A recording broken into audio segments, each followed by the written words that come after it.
takers. First goal's always good. Has set the tone, Randy, at speed through the neutral zone. And Yeah, you know, I think tonight we were fortunate that we played a team that was coming off a back-to-back, and we were able to score the first goal, and we jumped on a hockey club, and you know that's what you're supposed to do in your own building when you get a team on the back end of a back-to-back, and you know it was nice to see that our power play finally came to life and created some offense in the hockey game for us, and then, you know, I thought we played half the game the way we wanted, and then we kind of got away from our game. But how do you critique a 6-2 win? What did you see from the power play that you liked tonight? Well, I think we spread them out and we moved the puck around. It wasn't really one-dimensional. We worked from both sides of the ice, and we've become pretty predictable as of lately that we always wanted to work one side, and if you notice, the puck was changing sides, and we were able to spread people out with it, and we found the open guy back in front of the net. Because of who he's playing with, does Bozak tend to get more open ice and not want to get open on the side of the net like he did tonight?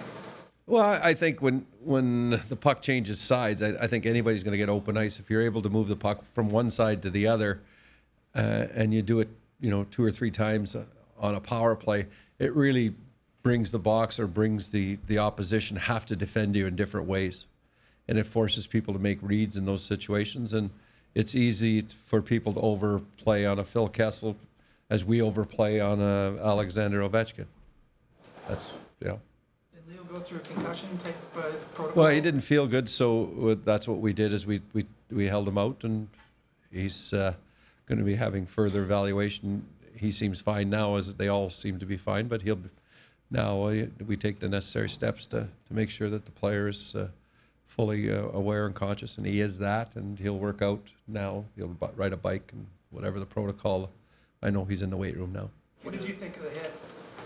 I thought it was kind of, oops, I hit you on purpose. That's what I looked at it, you know. Your power play snapped out of it tonight. How pleased are you with having Kadri on the point? You know, I think on this first shift, you lifted him for the defensive zone face-off. Maybe you were always planning that. Yeah, Either way, had nothing to do with it. No, that was true, because I don't think you'd want a forward playing defense. And I knew that they, from their standpoint, who they had on the ice, when they have Ward and Chimera, they're pushing the puck up the ice. They're trying to create offense. So I thought it was a better serve to have a defenseman in the defensive zone face-offs.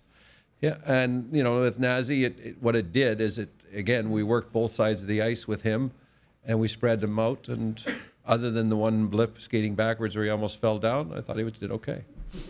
Randy, you guys are 8-6 at home now. How important is it to be successful in this 5-game homestand? Well, again, you address the situation. The home games are great to have, but you got to win them. To have success, you got to have, you know, you got to take advantage of the schedule when it comes your way. When it's favorable, it sets you up for some home games. You've got to take advantage of it. And we're going to play a real tough team in Dallas on Tuesday, that's for sure. Even if you did clip the lines, do you have to give Holzer a lot of credit for going with a guy like Tom Wilson? Pretty tough guy. Yeah, tough guy. I thought Holzer's sweater was over his head. I didn't really see it. I was looking at the Ovechkin on Komarov, and then they said that there was where Holzer did he hit the linesman with a punch? Then that his sweater was over his head, so that's a tough one for the linesman. What did you think of the Quinn tribute? It was nice. You know, it was emotional, and you know, it was fitting for a man that has meant a lot to the game, and has touched a lot of different people in hockey. And it's sad to see that at 71 years old, he's not here anymore. It was a great tribute. Randy, a different kind of question for you, but Pat Quinn wore 23 as a Leaf. He died November 23rd. You guys scored 23 seconds left in the first, 23 seconds into the second. 23 shots at the end of the game. I mean, do you believe in omens in sport? Or? Yeah, maybe we should go buy the 649 tonight and get 23, 23, 23. Because it's worth $25 million. I won't be here Monday then. Thanks, Randy.